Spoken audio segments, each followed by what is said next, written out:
Hey gang, welcome back to an afternoon in the shop. I am Bob and welcome to Party Shop Shenanigans. Now I know it's Party Shop Shenanigans because check that out, huh? I've got swag that says so. So now that I can read it, I know it's true.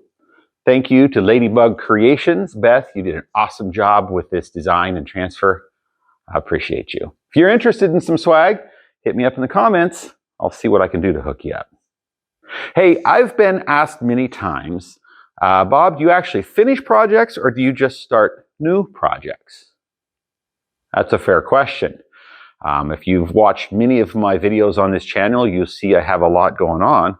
And one of the affections I have is for the Jeep Comanche pickup.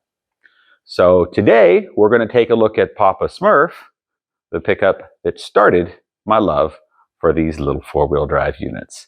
Stick around, we're going to have some fun today.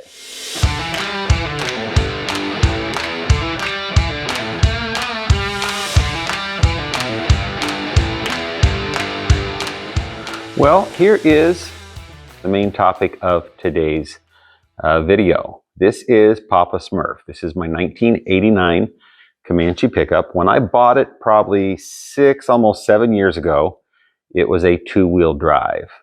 Bought it in Central Oregon.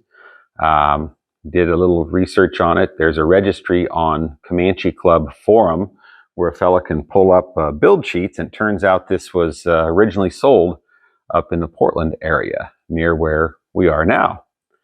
The gal I bought it from, young gal, was doing a really good job of keeping up with her buddies in their four-wheel drive pickups, and she was taking this little two-wheel drive places out on the desert it probably didn't need to be, much as I have done many times over the years. And so I'm going to say I probably saved it just in time. As you can see, it's a pretty straight pickup. You know, got a little character here and there, some sun fade. This is by no means a show truck, nor do I want it to be. I actually use this thing. Now, since I've converted this to a four-wheel drive, I've probably put, I don't know, I'll have to take a look at the odometer, but I'm guessing 15 or 18,000 miles on it. I did a Ford 8.8-inch rear end conversion. Got a net about a 7-inch lift between the spring over axle and these 33-inch tires that I'm running. And then up front, I had some, gosh, what is it? I think 3.5-inch lift springs and a 2-inch puck that had come from a couple different renditions of Cherokees that I've owned over time. You'll see that top's pretty good shape. This topper that I have on it, I've typically not been a huge fan of canopies, but I found this down south of where I live, bought it from a guy for a really good price, and my understanding is he told me that it had actually been custom built for the pickup. Or custom built for a Comanche, that he'd bought it from another fella. And so I take him at his word because I find no manufacturer information and I find no branding at all on it. But it's kind of nice having the old man doors that open up wide like that. Good access. Hope this is lit well enough for you in here. Bed is in pretty amazing condition. I do have a bed liner that was in it when I bought it. I didn't like how things slip around as badly as they do. This aluminum frame construction is really done really well. Got some work to do. I'm going to fix up some screens and might even turn into a little bit of an overland idea with some accommodations in the back. But I'm getting old enough I don't enjoy camping quite as much as I used to, unless I've got a heater and, oh, I don't know, a refrigerator and freezer for my ice cream. Because we know I need that. Handful of things that I have done to the pickup for fun. I built these guards that I put on here. It was a weekend. I had some scrap cold roll metal and some pieces that I thought would be kind of fun, just for something different. And I also, one of the very first things I did to customize it, I'm going to use the term loosely, is you'll see typically on Comanches and Cherokees, all the American-made ones, this marker light is amber color, and the turn signal is clear with an amber bulb in it. If I remember correctly, and please correct me in comments below if you know differently, this was more of a European combination where these were switched. So readily available, brand new. I bought them, put them on for my own little conversation piece. I've got some tow hooks down here off of a 1984 K20 pickup, 3/4 ton Chevy pickup that I drove for years and years. They're bolted up to the frame with some some I channel that's C channel, one of those letters in the alphabet, that is pretty heavy duty. Has the original option put on at the dealership in 1989, these little rain eyebrows, which I really enjoy. And all in all, pretty good shape little pickup. Interior is in decent shape. I haven't done anything but clean it and use it. I take that back. I did redo the headliner, so that's nice and fresh up there. And then my mom happens to be a seamstress, and she made me these nice visor covers out of the same material.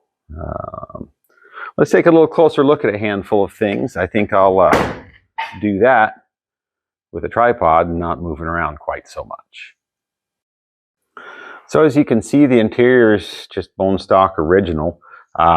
This stain down here, it keeps recurring. There'd been a quart of oil spilled on the floor when I bought it. So I pulled out all the carpet, cleaned it like crazy, and it's funny how that'll just keep recurring, but I keep working on it. Dash is in real nice shape. As I mentioned, I've recovered the headliner. Not sure why a lot of people, when that fabric begins to sag, they just rip the whole thing out, and now they're hard to find. My backboard was in pretty good shape, so I was able to buy some material off of Amazon and reline it. I think I mentioned my mom made me some really nice covers for my visors. I told her she could go in the business for that. And then you'll notice that that visor is hanging down. In an earlier episode, I was showing the differences between what things that made a Comanche pickup unique, and the visor clip is one of those things that I magically broke it while filming that episode. I think I masked my disappointment pretty well, but boy, was I bummed. When I had this apart, you don't really hear or know the difference, but while the headliner was out, I dynamatted the roof, took out a lot of that tin can sound. I also did the same in the doors. When these were out, that's the bed. This is the door. Not sure if you'll hear the difference, but it really did make my highway ride a lot more comfortable. Did that on both sides, and of course, because it's used, well, it's dirty. It's not a show truck. Cars and pickups are made to drive. I've also been pretty lucky because I haven't had any problems with, this is gonna pop all around here. I've got a 3-window slider that is dry, and the clip is intact, and it opens and closes like it should. I have noticed that I've got a little bit of dash leak. That's part of why I've brought Papa Smurf in. Needs some TLC. I need...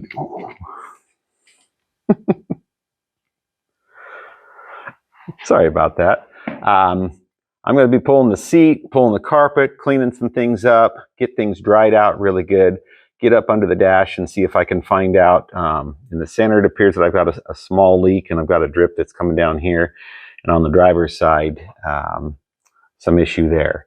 Fortunately, this truck has no rust in it, and I want to keep it that way. So let's take a look at a few other upgrades. Now, I use the term upgrade loosely because really, in this view, the only upgrade is what on earth is holding the hood up.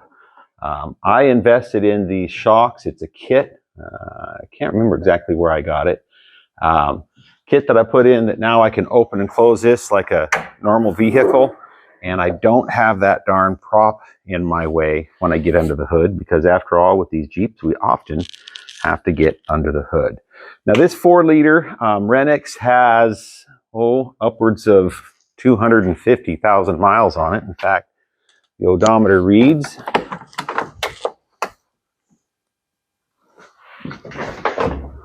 I guess I'll correct myself, about 240,000 miles on it. I've put just under 12,000 miles on this since I did the conversion. This is the original engine to the pickup. I put in a 4-wheel drive AW4 transmission with a 231 transfer case that came out of a wrecked Jeep Cherokee.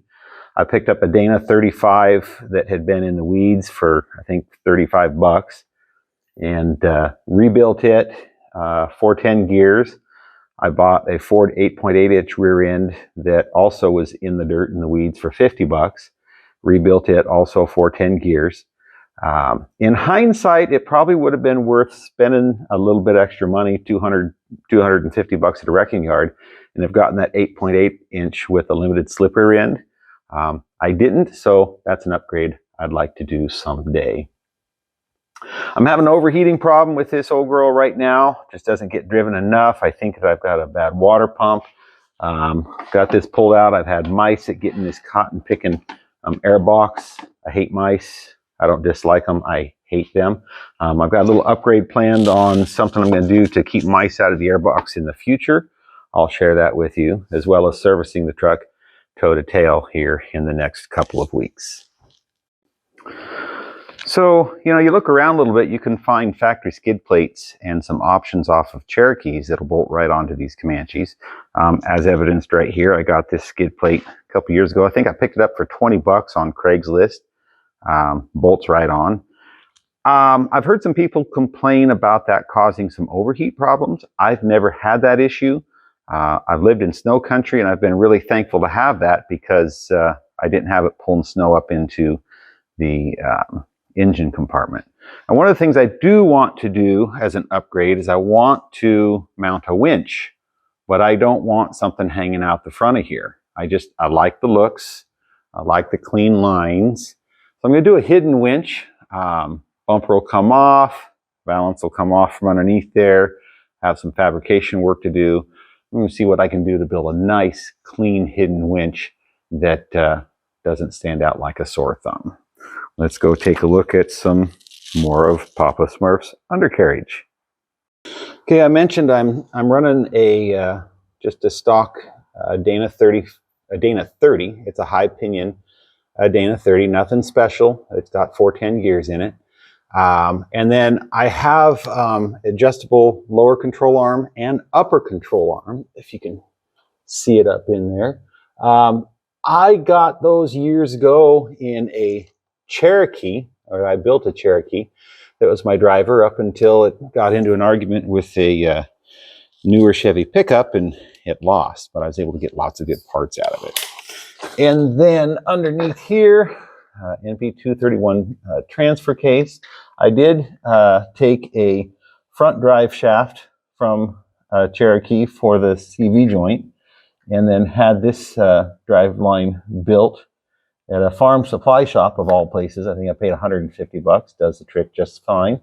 I have a factory appearing catalytic converter. It might be hollow, but I won't tell if you don't tell.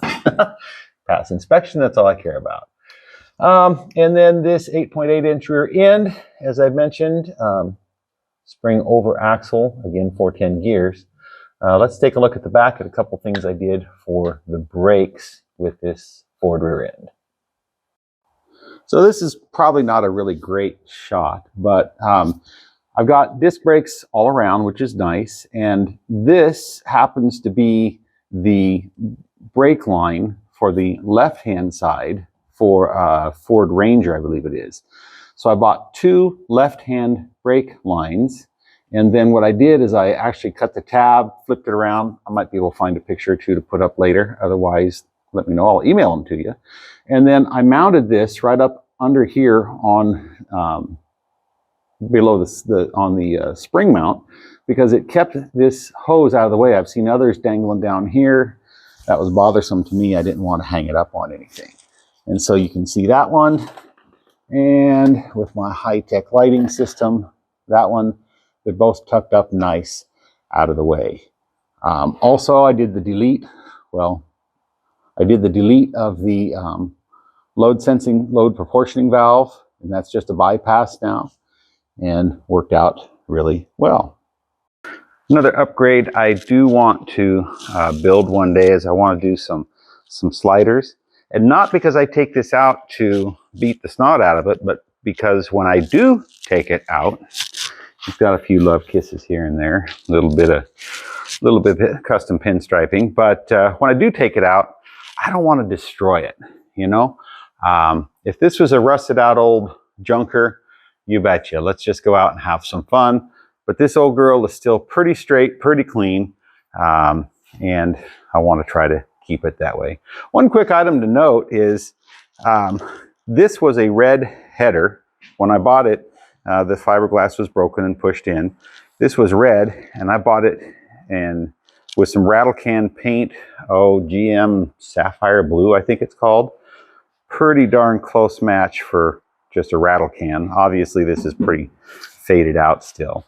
And then, as I mentioned, I would like to put on a hidden winch and try to keep a stock bumper just because it looks good. I do have an aftermarket rear bumper on it. The original one's got some tweaks to it. But all in all, this is Papa Smurf in its natural habitat in the shop. Well, there you have it. A completed project, Papa Smurf. Proof that Pardee Shop shenanigans can actually take something through to completion. Always something else to do and some fun to be had. But Papa Smurf has been a great little rig. Go out, find yourself one, and have some fun as well. Hey, remember, click like, click subscribe, and turn on notifications so that every time I post something new here on Pardee Shop Shenanigans, we can spend some time together. Go out and make somebody smile today. You both deserve it. Bob out.